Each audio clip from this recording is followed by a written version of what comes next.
Hello. मैं रश्मि मिश्रा बोल रही हूँ। मैं बेसिक एजुकेशन डिपार्टमेंट में टीचर हूँ और मैं खुद चुनाव के बाद से 22 तारीख से कोविड से ग्रस्त थी और मैं अपना अनुभव अपने सभी साथियों को शेयर करना चाहती हूँ जिससे मैं जिससे अभी गुज़री हूँ बिल्कुल। तो मैं इसलिए क्योंकि लगभग 750 साथी हमारे जो है वो इस कोविड में हम सबको छोड़ चुके हैं। तो मेरा जो अनुभव है जिससे मुझे लगता है कि बहुतों को लाभ होगा, मैं इसे ज़रूर आप सबको शेयर करना चाहूँगी। प्लीज़ इसे ज़रूर सुनिए और जितने लोग आपके जानने वाले जो भी हों उनको ये ज़रूर शेयर करिए।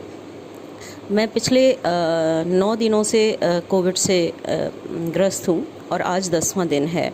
लगातार मैंने सारी मेडिसिन्स ली हैं और सारे प्रिकॉशंस लिए हैं और मुझे कोई प्रॉब्लम फ़ील नहीं हो रही थी। कल शाम से अचानक मुझे मेरा जो इन्फेक्शन था बहुत हैवी और सीवियर इन्फेक्शन था, लेकिन वो कंट्रोल हो गया और बहुत बुरी तरह खांसी और जिससे कहना चाहिए गला छिल गया। हज़ारों कांटे गले में चुभ रहे थे मेरे और क्या कहते हैं, बहुत बुरी स्थिति थी मेरी बॉडी में, फेस में, सब में स्वेलिंग हो गई थी, लेकिन वो कंट्रोल हो गया था सब, क्योंकि मैं तीनों टाइम लगातार फ़ीवर की मेडिसिन खा रही थी। मुझे नहीं पता चला कि मुझे फ़ीवर है या नहीं है, क्योंकि मैंने दवाई ब्रेक नहीं करी। तो आज 10वां दिन है, तो मुझे कल रात से यानी 30 तारीख की रात से मुझको हल्का हल्का सा खांसी का झटका सा आना शुरू हुआ, बहुत हल्का हल्का सा, और कफ़ गले में महसूस होना शुरू हुआ। सुबह मैं 6 बजे उठी, मैंने 2 गिलास गर्म पानी के पिए और नींबू डाल के 1 गिलास पानी में पिया। इसके बाद मैं नॉर्मल थी। 8 बजे के बाद से करीब 9 बजे के आसपास मुझे वीकनेस फ़ील होनी शुरू हुई अपने पैरों में, बिल्कुल कपकपाहट महसूस होने लगी। और फिर मैंने सोचा मैं थक गई हूँ, शायद रेस्ट किया, तो मुझे ऐसा फ़ील होने लगा कि मेरी ब्रीदिंग जो है वो मुझको थोड़ा डीप ब्रीथ करना पड़ रहा है। मैंने उसको नॉर्मली लिया, शायद कि मैं थक रही हूँ या कुछ भी है, तो मैंने रेस्ट करने की कोशिश की, कोई इम्प्रूवमेंट नहीं हुआ। फिर मुझे लगा मैंने कुछ नाश्ता नहीं किया है, तो मैंने नाश्ता किया। 2 मिनट के लिए रिलैक्स फ़ील हुआ और लेकिन इसके बाद फिर से मुझे लगने लगा कि ब्रीदिंग अब और ज़्यादा दिक्कत हो रही है। तो मैंने इसके बाद मुझे ऐसा लगने लगा कि आज, क्योंकि मैंने कई वीडियोस भी देखे जिसमें ये था कि 6ठे दिन से वायरस का जो संक्रमण है, अगर फ़ीवर बढ़ता है, शुरू होता है, तो 10वें दिन पर वो काफ़ी कवर कर लेता है चेस्ट को। तो मैंने प्राणायाम और अनुलोम विलोम करने की कोशिश की, तो मैंने ये फ़ील किया कि मुझे जैसे ही मैं इन्हेल और एक्सहेल करती हूँ, मेरे चेस्ट में लेफ़्ट हैंड साइड बहुत ज़्यादा एक पेन हो रहा था लेते समय, और मेरी जो ब्रीदिंग लेंथ है वो शॉर्ट हो गई थी। तो मुझे वो आभास होने लगा था और सुबह से काफ़ी तेज़ खांसी और गले में कफ़ ही कफ़ भर जा रहा था। और इसके बाद मुझे ये फ़ील होने लगा था कि कुछ प्रॉब्लम होने लगी है ब्रीदिंग वाली। और ऑक्सीमीटर से जब मैंने अपना ऑक्सीजन लेवल देखा तो 97-98 मेरा ऑक्सीजन लेवल बहुत अच्छा था। मेरा पल्स रेट ज़रूर बढ़ गया था, वो भी 99 के आसपास पहुंच गया था। फिर मैंने अपनी सिस्टर को, मेरे जो तलवे हैं वो बिल्कुल ठंडे होने शुरू हो रहे थे, तो मैंने अपनी सिस्टर जो कि लखनऊ राम मनोहर लोहिया में है और पीजीआई में है, उनको कहा, तो वो कार्डियोलॉजी में हैं वो, तो उन्होंने कहा मैं डॉक्टर से कंसल्ट करके बताती हूँ, इतने तुम अपनी दोनों नाक में 4-4 बूंद नींबू की डालो, क्योंकि मुझे क्लियरली फ़ील हो रहा था कि नाक से लेके गले तक मेरी पूरी चोक है, कफ से जो है नली है।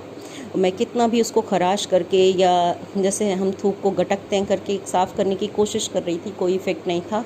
उल्टा जितना कोशिश करती थी उतनी तेज़ खांसी और उतना ज़्यादा कफ बढ़ जाता था। तो उन्होंने कहा मैं डॉक्टर से कंसल्ट करती हूँ, इतना तुम नींबू का रस अपनी नाक में डालो, क्योंकि उन्हीं के साथ की किसी सिस्टर ने पीजीआई में खुद ये किया था। उन्होंने उनको बताया था कि जैसे ही उन्होंने नींबू का रस डाला, एकदम से भड़बड़ा के एकदम से बहुत सारा कफ उनके अंदर से निकला और उन्हें बहुत उससे राहत मिली। तो मैंने भी सिस्टर के कहने पर अपनी नाक में 4-4 बूंद नाक लेट कर नींबू का रस डाला और मुझे 1 मिनट भी नहीं लगा, और वो नींबू का रस डालते ही 15 से 20 सेकंड के अंदर मुझे बहुत तेज़ उबकाई आई और मैं भाग के वॉशरूम में गई और बहुत सारा कफ निकला मेरे अंदर से। और मैंने बाद में गौर किया कि जो फर्स्ट टाइम मेरा कफ़ निकला उसमें कुछ ब्लैक ब्लैक छोटे बड़े डॉट्स टाइप, मतलब कुछ ऐसा था कि वो कफ़ बिल्कुल वाइट नहीं था। फिर उसके बाद मैं थोड़ी देर के लिए वहीं बैठ गई। वॉशरूम में मुझे फिर दोबारा से उबकाई आई, फिर कफ़ निकला बहुत सारा। और फिर उसके बाद फिर थोड़ी देर बाद तीसरी बार फिर मुझे उबकाई और फिर तीसरी बार बहुत सारा कफ़ निकला। और तब जाके मैंने अपने आप को ऐसा महसूस हुआ कि जैसे अंदर तक कुछ खाली हो गया है और बहुत रिलैक्स और मतलब बहुत ज़्यादा आराम महसूस होने लगा कि अब मैं नॉर्मल हूँ। फिर मैं आकर लेट गई और फिर मैंने थोड़ी देर बाद जब मैं नॉर्मल हुई, मैंने नापा तो मेरा जो ऑक्सीजन लेवल था वो बिल्कुल 97 था और मेरा जो पल्स रेट जो 99 पहुंच रहा था वो 80 हो गया था। और मैं बिल्कुल अच्छे से ख़ुद को ये महसूस कर पा रही हूँ कि जो मुझे ये लग रहा था मेरे लिए शायद अब 24 घंटे मुश्किल हैं, जिस हिसाब से मुझे अंदर तक फील हो रही थी चीज़ें। तो क्योंकि ये जो लास्ट डेज़ हैं इसी में हम लोग ज़्यादातर मैसेज ये देख रहे हैं कि कल एडमिट हुए और आज एक्सपायर, और ऐसे ही थोड़े थोड़े समय में। तो जितना कफ़ मेरे अंदर से वो नींबू का रस डालने की वजह से निकला, जिसकी वजह से मेरी पूरी सांस की नली खाली हो गई और मैं अभी बिल्कुल ठीक हूँ। वो उस कफ़ की वजह से मुझे ये लगा कि मुझे ज़रूर बताना चाहिए, क्योंकि लास्ट मोमेंट पे यही होता है और ब्रीदिंग प्रॉब्लम होती है और एकदम से ऑक्सीजन लेवल नॉर्मल होने के बावजूद हम अपने जो चीज़ें हैं उनको खो देते हैं, अपनी लाइफ खो देते हैं। तो इसलिए मैं ये शेयर कर रही हूँ कि आप जितने भी साथी हैं, आपको कोई प्रॉब्लम हो ना हो, कुछ भी ना हो, लेकिन प्लीज़ ये नींबू के रस का, क्योंकि मैंने भी इसको अवॉइड किया था, बहुत बार देखा था मैसेज, बहुत वीडियो में देखा था, लेकिन अवॉइड किया था कि नाक में डालूँगी अजीब सा लगेगा।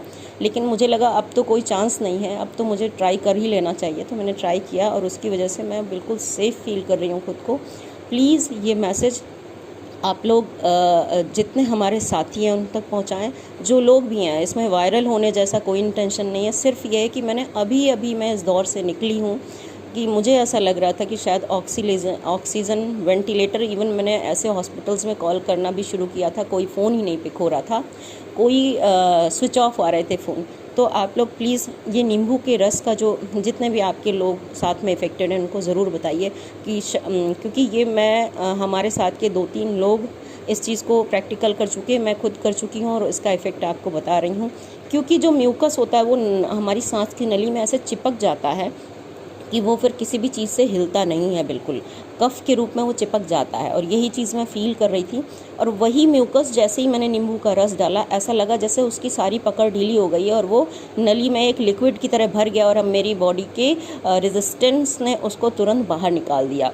तो प्लीज़ आप सबसे रिक्वेस्ट है हाथ जोड़कर कि मैं मुज़फ़्फ़रनगर में टीचर हूँ बेसिक डिपार्टमेंट में, और ये मेरी अपनी आप बीती है और अब मैं बिल्कुल ठीक हूँ। प्लीज़ हाथ जोड़कर आपसे रिक्वेस्ट है कि ये मैसेज अपने ज़्यादा से ज़्यादा साथियों तक ज़रूर पहुँचाएँ, जिससे कि वो लास्ट मोमेंट के इस क्रिटिकल पॉइंट को समझकर, और क्या पता किसी की जान इससे बच सके। Thank you very much.